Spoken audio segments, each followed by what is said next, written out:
നമസ്കാരം. NDA സ്ഥാനാർത്ഥി ശോഭ സുരേന്ദ്രനെതിരായ വോട്ടിന് പണം ആരോപണത്തിൽ കേസെടുത്ത് പോലീസ്. പാലക്കാട് സൗത്ത് പോലീസാണ് കേസെടുത്തിരിക്കുന്നത്. കണ്ടാൽ തിരിച്ചറിയുന്ന NDA പ്രതിനിധിക്കെതിരെയാണ് കേസെടുത്തിരിക്കുന്നത്. പണം നൽകി സ്വാധീനിക്കാൻ ശ്രമിച്ചെന്നാണ് FIR. ഇന്ന് രാവിലെയാണ് പാലക്കാട്ടെ വോട്ടർമാർക്ക് BJP സ്ഥാനാർത്ഥി ശോഭ സുരേന്ദ്രന്റെ സാന്നിധ്യത്തിൽ പണം വിതരണം ചെയ്തതെന്ന് ആരോപിക്കുന്ന ദൃശ്യങ്ങൾ പുറത്തുവന്നിരുന്നു. മണ്ഡലത്തിലെ കണ്ണാടി മേഖലയിൽ പണം വിതരണം ചെയ്യുന്നതിന്റെ ദൃശ്യങ്ങൾ പുറത്തുവന്നതോടെ വലിയ വിവാദമാണ് ഉണ്ടായത്. സംഭവത്തിൽ ജില്ലാ കളക്ടർ മുഖ്യ തെരഞ്ഞെടുപ്പ് ഓഫീസർക്ക് റിപ്പോർട്ട് നൽകിയിരുന്നു.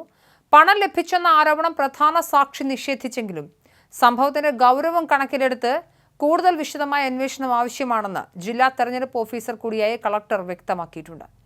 പരാതി ലഭിച്ചു മണിക്കൂറുകൾക്കകമാണ് കളക്ടർ അന്വേഷണം നടത്തി പ്രാഥമിക റിപ്പോർട്ട് സമർപ്പിച്ചത്. സംഭവസ്ഥലത്തെത്തി തെരഞ്ഞെടുപ്പ് ഫ്ലൈയിംഗ് സ്ക്വാഡ് അന്വേഷണം നടത്തിയിരുന്നു. പണം കിട്ടിയില്ലെന്നാണ് വയോധിക മൊഴി നൽകിയത്.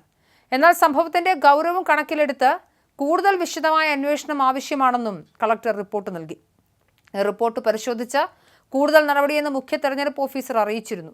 പെരുമാറ്റച്ചട്ടം ലംഘിച്ചോ എന്ന് പരിശോധിക്കുമെന്നും ഡോക്ടർ രത്തൻ യു കേൽക്കർ അറിയിച്ചു. പാലക്കാട് സ്ഥാനാർത്ഥി ശോഭ സുരേന്ദ്രൻ ഏപ്രിൽ 8-ന് പാലക്കാട് കണ്ണാടി പഞ്ചായത്തിലെ തെരുവക്കുറിശി ഭാഗത്ത് വോട്ടർമാരെ സ്വാധീനിക്കാൻ പണം വിതരണം ചെയ്തു എന്നാണ് പരാതി. മാധ്യമ വാർത്തകളുടെ അടിസ്ഥാനത്തിൽ ജില്ലാ തെരഞ്ഞെടുപ്പ് വിഭാഗം ഉടൻ തന്നെ ഫ്ലൈയിംഗ് സ്ക്വാഡ് പരിശോധന നടത്തി. മാധ്യമങ്ങളിൽ പരാമർശിക്കപ്പെട്ട കണ്ണാടി സ്വദേശിനി ദേവുവിന്റെ മൊഴി ഫ്ലൈയിംഗ് സ്ക്വാഡ് രേഖപ്പെടുത്തി. എന്നാൽ തനിക്ക് പണം ലഭിച്ചിട്ടില്ലെന്നവർ മൊഴി നൽകിയിട്ടുണ്ട്. പ്രധാന സാക്ഷി പണം ലഭിച്ചത് നിഷേധിച്ചെങ്കിലും സംഭവത്തിന്റെ ഗൗരവവും കണക്കിലെടുത്ത് കൂടുതൽ വിശദമായ അന്വേഷണം വേണമെന്നും റിപ്പോർട്ടിൽ പറയുന്നു. അതേസമയം താനുമായി ബന്ധമില്ലാത്ത ഒരു സ്ത്രീയെ ഉൾപ്പെടുത്തി കോൺഗ്രസ് മെനഞ്ഞ കള്ളക്കഥയാണ് അരങ്ങേറിയതെന്നാണ് BJP സ്ഥാനാർത്ഥി ശോഭയുടെ വാദം. എന്നാൽ തങ്ങളുടെ കൂടെയുള്ള സ്ത്രീയാണ് കാറിലുണ്ടായിരുന്നതെന്ന ദൃശ്യങ്ങൾ ഉയർത്തിക്കാട്ടി മാധ്യമപ്രവർത്തകർ ചോദ്യങ്ങൾ ഉയർത്തിയതോടെ ശോഭ വെട്ടിലാവുകയായിരുന്നു.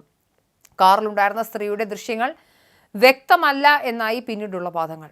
പിന്നാലെയാണ് പണം നൽകിയ സ്ത്രീയും ശോഭ സുരേന്ദ്രൻ തമ്മിൽ മുൻപരിചയമുണ്ടെന്ന് ചൂണ്ടിക്കാട്ടി പഴയ ഫോട്ടോകൾ കോൺഗ്രസ് പ്രവർത്തകർ പുറത്തുവിട്ടത്. എന്നാൽ തനിക്ക് പണം ലഭിച്ചിട്ടില്ലെന്ന് വയോധിക നൽകിയ മൊഴി നിർണായകമാണ്. പ്രധാന സാക്ഷി പണം ലഭിച്ചെന്ന ആരോപണം നിഷേധിച്ചെങ്കിലും സംഭവത്തിന്റെ ഗൗരവം കണക്കിലെടുത്ത് കൂടുതൽ വിശദമായ അന്വേഷണം ആവശ്യമാണെന്ന് ജില്ലാ തെരഞ്ഞെടുപ്പ് ഓഫീസർ കൂടിയായ കളക്ടർ വ്യക്തമാക്കിയിട്ടുണ്ട്. ജനപ്രാതിനിധ്യ നിയമത്തിന്റെ പെരുമാറ്റച്ചട്ടത്തിന്റെയും ലംഘനം നടന്നിട്ടുണ്ടോ എന്ന് പരിശോധിക്കുമെന്നും മുഖ്യ തെരഞ്ഞെടുപ്പ് ഓഫീസർ അറിയിച്ചിട്ടുണ്ട്. എന്തായാലും നാളെ കേരളം പോളിംഗ് ബൂത്തിലേക്ക് എത്തുകയാണ്.